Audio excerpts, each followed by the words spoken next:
Cav Cop here. In this video, I want to go over part 2 of the shotgun cards. Today's video, we're going to go over the Velcro. If you would though, do me a favor, check the description box below, and leave some links to some other channels to follow. Places like Therapy Range, Always Survives, Midwest Survivor, and Ricky Ace Range Review. There's a lot of other channels too, so if you would, in this Rumble community, let's pass around these channels, share stuff, and build a community better together. Thank you very much. Let's go inside.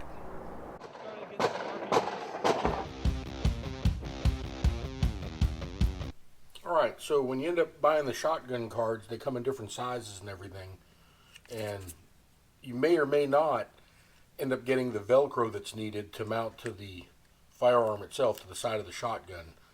But the Velcro is a rather important part of the mounting part of it, so I want to go over some of the stuff that I ended up using and doing, and I did a few different things to test it out, and this is just to give you some ideas of what you can do. But ultimately, the Amazon shotgun cards that I got, they're the ones that hold 5 rounds, and they're about 6 inches in length, and they came with Velcro that I was able to mount to the side of my shotgun. The S-Tac ones ended up coming with this right here. A lot of them may not come with it, but the S-Tac ones that I bought came with the Velcro patches. I would recommend using the industrial strength Velcro. The front of the Velcro here, the fuzzy side, it seems the same on both the Amazon and the S-Tac ones, but the biggest difference is going to be on the back, the glue that actually holds it on. It's kind of an industrial strength glue on this right here, and if you're to mount it on your shotgun, I would recommend you get the industrial strength Velcro and not use the cheap stuff that comes on the Amazon ones, just as something for a little added security and everything. But I'll go over here some of the stuff I did and talk about it. Let me hit some items first. Rubbing alcohol, you definitely want some kind of rubbing alcohol to clean and prep the surface you're going to mount it to. So the rubbing alcohol comes in handy for doing that part. If you're going to trim your shotgun card, which I ended up doing, then some of the things you may want to think about in addition is going to be having some kind of pencil you can use for marking and a piece of paper to make a template out so that you can match it up to your receiver, and I'll show you that here in a bit.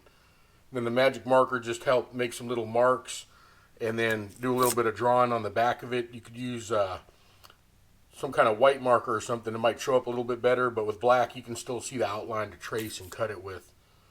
End up using a good type of shears to cut it with. These are some Cutco ones, but if you have some like kitchen shears or maybe some good gardening ones, they should be able to cut the Velcro pretty good. Also used an X-Acto knife to do a little bit of trimming and touch up on it. And then with the Remington 700s, not so much with the Mossberg or Remington 870s, but not so much with the Mossberg 500s or 590s.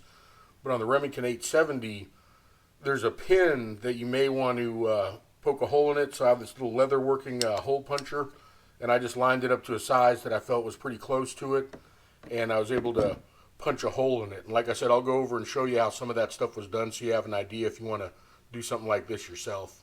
Let me go get a shotgun and show you some stuff. Alright, so one of the first things I did was I got a piece of paper and I lined it up with the front of the receiver area in the back, and there's kind of a curve line where it curves down, so I kind of put it on the flat part. Then I bent the folder over a little bit, or folded the paper over a little bit, and used a pencil to trace around the edges of it, and was able to basically get a template of what the curvature was and everything. Then what I ended up doing was cutting out the template, and the cutout template gave me an idea of where it would line up, where the Velcro would be on the shotgun itself. And I made a couple marks here depending on how long the shell cards were, and also figuring out where it would cover up the serial number or not, because on my firearms I want to make sure the serial number can be read, as some of the shooting places require checking of a serial number or qualification when I was a police officer and stuff like that. So it's good to have the serial number available, in my opinion. If not, and you do get stopped by police or something, they may want to take it off. I did notice that the template that I made for the Mossberg shotgun fits pretty close to the Remington as well. So if you have Remington and Mossbergs, you can kind of make one template. The Mossberg seems to be the better template to use for both of them, but if you want, you can individually do each one. But after coming up with the template, then what you have to do is you have to invert it, because the Velcro is going to be flipped. I don't know if that makes sense or anything, but when you do the cutout, let me show you here in a second. What you're going to want to do is you're going to kind of want to reverse the pattern for the shotgun part of it, so that when you line it up and you make the cut, it's going to be on the back of the Velcro itself. That way when it gets flipped over, it'll match up. On here it won't really fit, it kind of turns down this way, but when you flip it over to actually mount it, it's going to go the right side up. So if that makes any sense, you're tracing out a template, then you're inverting the template on the back of the Velcro to cut it out and make sure it matches up, so that when you end up putting it on, it lines up properly. So that's just one of the tips and tricks that I found. I wanted to make sure that the Velcro I had fit the taper of the shotgun itself. You can take the whole card itself as it is and put it on, but you're going to end up having a lot of hangover, and you're going to end up running into probably some issues with it hanging over a bit and peeling off a lot easier.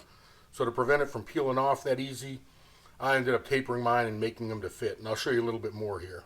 Alright, I don't know how well this is going to show up because it's kind of dark and everything, but the template that I made, like I said, I made it to where I could do the 5 or 6 round shell carriers, or I could extend it back to do the 7 and everything. This one right here is cut out. This one right here is done on a full strip without trimming it at all on the top part or anything like that. I just cut it to length. You can kind of see where it's folded over here, and it kind of peels back a bit, which is one of the reasons I decided to go with covering it all, but I did want to do some experiments with it. What I also ended up doing was taking the X-Acto knife that I had, and I templated where on the receiver the serial number is going to be, and then I ended up putting it on a cutting surface, and I cut out the little block where that's going to go. Now on the Remingtons, there's a takedown pin that's back here, so that's where I ended up using the hole punch that I have, and I punched a little tiny hole right here into the side of it. So I figured out roughly where that pin is going to be, and then I put the Velcro in here, made a cut, twisted it, and that allowed me to get a hole where a takedown pin is. So if I ever have to take down the firearm, I can know exactly where that pin is to drive it out from this side, or if need be from the other side. But on the Remingtons, you don't want to cover up the hole for the takedown, otherwise you're going to have to remove your whole card in order to get access to it. And that's something that I kind of want to allow permanently to be on here until I want to remove it, not because I have to remove it. Alright, now on this Remington 870 that I did, I cut the Velcro shorter on this one, but I still had to trim an area where the serial number is, and then I also had to punch a hole in it for the takedown pin that's on here. It shows up a little bit better in silver. This one I left the full size. I didn't trim it to the receiver all the way, and the Velcro is kind of peeling back a little bit. So from what I can tell, trimming it to fit on a template to where it's actually angled tends to work a lot better. So if you're going to do these things and trim them to the receiver, I recommend that you get rid of the excess part of it, so that way you're not going to have it kind of bubbling up at parts and kind of lifting. I don't know if you can see it. You can probably hear it though. But it's not as flat as it could be. And I did put this stuff on pretty well as best I could, and I ended up using my wife's hair dryer to kind of dry and help the glue stick a little bit. Another thing I noticed here with the 870, at least on this one, because the pump's a little bit different, but the pump does come back across the Velcro. It doesn't get in the way or anything like that, but this is an illuminated light that I have on here. Some of the Remingtons are pretty bad for having pump handles that actually come back and cover up the feed part of the receiver right here, and I'm not a fan of that. If I have any shotguns like that, I try to bring them forward. Most of the police ones that we use, when you pull it back, it still allows you to have access to here. Some of them, when you bring it back all the way, is going to block it off. So you may look at some of your shotguns and check it out. Most tactical shotguns are going to come back to the normal range where it's not going to interfere with it. But I did notice on this 870, it does come across it a bit. It doesn't interfere that much overall with actuating the pump. But if you're going to mount the shell cards on here, you're going to need to put them back a little bit, and that's something to take into consideration, because if you put them all the way forward here, when you pull back, you're going to run into the card holder.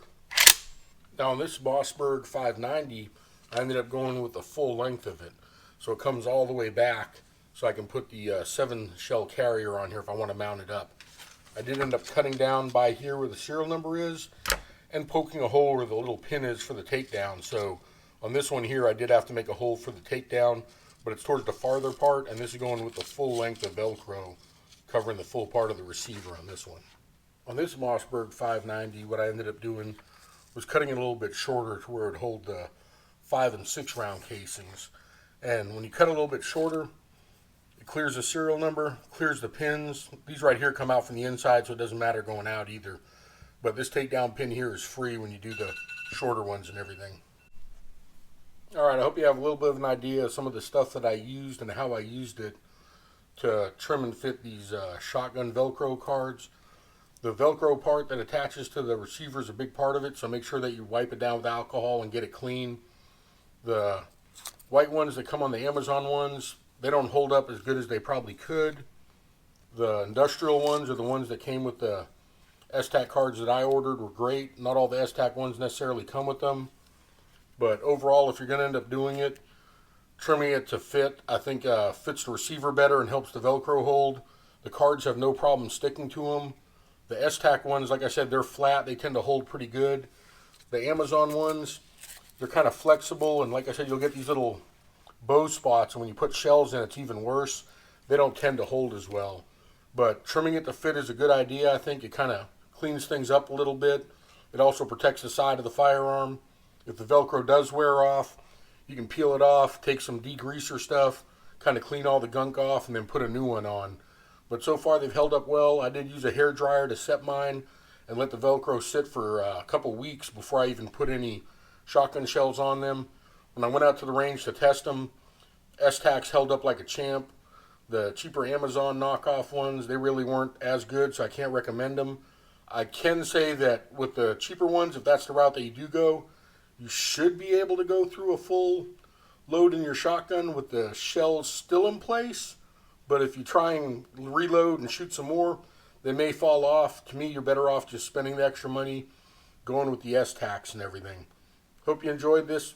Cav Cop out.